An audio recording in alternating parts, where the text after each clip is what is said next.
Supreme court of Pakistan ने बानी PTI Imran Khan के 8 मुकदमात जो कि 9 मई से रिलेटेड थे उनमें उनकी ज़मानत मंजूर कर ली है। लेकिन क्या अब सवाल ये है कि उनके दूसरे मुकदमात में भी उनकी रिहाई हो जाएगी? क्या वो जेल से बाहर आ सकते हैं?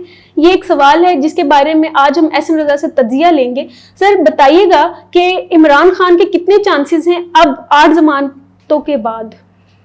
देखें, ये तो सिर्फ 9 मई से रिलेटेड जो मुकदमात हैं उनमें सिर्फ ज़मानत हुई है और अभी इन केसेस का भी जो है ना वो ट्रायल होगा बाकायदा। और चूँकि प्रोसीडिंग के दौरान चीफ जस्टिस याह्या अफरीदी ने रिमार्क्स दिए कि हम केस के मेरिट पे कोई कमेंट नहीं कर रहे वरना वो पूरा ट्रायल मुतासर होगा, तो हम सिर्फ और सिर्फ अभी इस बात को देख रहे हैं कि क्या इन केसेस में इमरान खान की ज़मानत बनती है, तो वो उन्होंने ज़मानत दे दी है। एक बड़ी दिलचस्प बात यह है कि ये ज़मानत का केस वैसे सुप्रीम कोर्ट तक बहुत शाद व नाज़री जाते हैं, ये ट्रायल कोर्ट अक्सर ज़मानत दे देती है, उसके बाद वरना हाई कोर्ट से तो ज़मानत मिल ही जाती है। लेकिन इमरान खान चूँकि आजकल ज़रा आपको पता ही है कि वो ज़ेरे अताब है, हाँ, तो उनका अब ये केस सुप्रीम कोर्ट तक पहुँचे। अब सुप्रीम कोर्ट ने भी इनको फॉर लास्ट 3 डेज ड्रैग किया कि यानी कि इसके पहले वो ट्यूसडे को उन्होंने टेकअप नहीं किया कि जी प्रोसिक्यूटर की तबीयत ख़राब है। वेंसडे को वो उन्होंने कहा कि जी हमें कुछ बेंच ने कहा हमें तैयारी की ज़रूरत है, और फिर थर्सडे को इन केसेस में बड़ी एक केयरफुल ऑब्जर्वेशंस के साथ उन्होंने इसमें बेल दी है। और चूँकि उस बेल का इमीडिएट कोई फ़र्क नहीं पड़ता कि वो बाहर आ जाएंगे, तो इसलिए बेल दे दी है।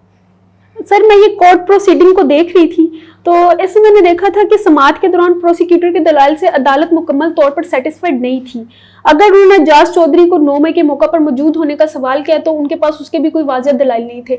अगर प्रोसिक्यूशन के पास इतनी कोई वाज़ेह शवाहिद नहीं थे तो फिर 9 मई का केस तो इतना स्ट्रॉन्ग बनता ही नहीं है, तो फिर सजा भी नहीं बनती है। मेरे ख्याल से जमानत हो जानी चाहिए, क्यों ड्रैग करें इसको इतना? देखें, आप तो कह रहे हैं कि सजा ही नहीं बनते, केस ही ख़त्म हो जाना चाहिए ना, लेकिन वो केस इतना लेंथी और वो कम्प्लेक्स बन चुका है कि वो कॉम्प्लिकेटेड बन चुका है कि वो उसकी ज़मानत के लिए एक पार्टी को सुप्रीम कोर्ट तक आना पड़ गया, और वो भी सुप्रीम कोर्ट ने इमीडिएटली इसको टेकअप नहीं किया। ये कई हफ्तों से उधर फाइल था और वो पीटीआई वाले बार बार दरख्वास्त कर रहे थे कि जी आप इस केस को टेकअप करें। अब हमारे पास जो रिमार्क्स आते हैं वो कमरा अदालत में मौजूद रिपोर्टर्स होते हैं और वो एक लिमिटेड सप्लाई देते हैं उनके रिमार्क्स की कि जो एक गैलरी को अपील करते हो कि जी अदालत उनसे मुतमईन नज़र नहीं आई। अमूमन हमने यही देखा कि कई केसेस ऐसे थे कि जिसमें जो डिफेंस लॉयर है वो उसने प्रोसिक्यूटर को बिल्कुल लाजवाब कर दिया। जज भी का जो कमेंट्स थे वो भी इन्हीं की तरफ फेवरेबल थे, लेकिन at the end of the day पता चला कि जी उनको तो कन्विक्शन हो गई है। तो अभी इस पे जो बेंच के कमेंट्स हैं इन पे तो मेरी कोई राय नहीं बनती और हम बना भी नहीं सकते कि ये केस के मेरिट्स क्या है। उन्होंने कहा जी हम केस के मेरिट पे कोई बात नहीं कर रहे, तो इसलिए हम सिर्फ ज़मानत देते हैं। अब ट्रायल कोर्ट के पास ही दोबारा ये केस जाएगा और उन्होंने जो करना है वो मेरे ख्याल में काफ़ी हद तक हमें पता है। सर इसमें एक पहलू ये भी है कि प्रोसिक्यूशन ने कहा है कि इमरान खान ने अपना पॉलीग्राफिक टेस्ट नहीं दिया इसलिए वो जमानत के मुस्तहिक नहीं है। अगर शवाहिद नहीं है तो ये इस तरह ब्लेम गेम करके कुछ खेल रहे हैं उनके साथ। देखिए, पॉलीग्राफिक टेस्ट की जब बात आई तो इस पे खैर चीफ जस्टिस ने भी सख्त रिमार्क्स दिए कि अगर उन्होंने नहीं कराया तो फिर इसके कानूनी नतायज भुगतना होंगे। एक फार्मर प्राइम मिनिस्टर है, आप उसको ले जा के उधर एक मशीन में वो करना चाहते हैं तो ये ह्यूमिलेशन है, कोई और तरीका कर सकते हैं तफ्शीश का, ये भी फिर ट्रायल कोर्ट में ही बात जाएगी। तो sir core of the topic اور عوام کی جو تمنا ہے وہ پوچھنا چاہ رہی ہوں کہ کیا عمران خان جیل سے باہر آ سکیں گے؟ دیکھیں، عمران خان کے ساتھ انصاف ہونا چاہیے. ابھی ان کا جو کیسز ہیں یہ سپریم کورٹ سے تو آج وہ بڑے خوش سارے پی ٹی آئی کے نکل رہے تھے، وکلاء بھی اور علیمہ خان بھی تھیں.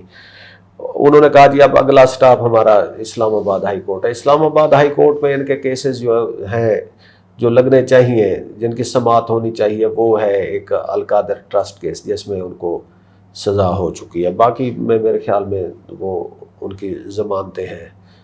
تو اب وہ اس القادر ٹرسٹ کیس میں ان کو 14 سال کی سزا ہے اور وہ کیس کسی بینچ کے آگے نہیں لگایا جا رہا. اگر لگایا جائے تو میرے خیال میں وہ کوئی میرٹ پہ شاید عمران خان کو ادھر سے کچھ ریلیف مل جائے گا، لیکن اگر نہ ملے ریلیف تو چلو بھی پھر بال سپریم کورٹ تک پہنچ جائے گی. ادھر سے کوئی ہمیں پتہ چل جائے گا کہ بھی کیس کس طرف جاتا ہے. اس بات کو اگر ہم لے جائیں کچھ 6 مہینے سال تک تو اس کا مطلب یہ ہے کہ 6 مہینے یا سال تک تو عمران خان کی پھر رہائی کا کوئی امکان نہیں ہے.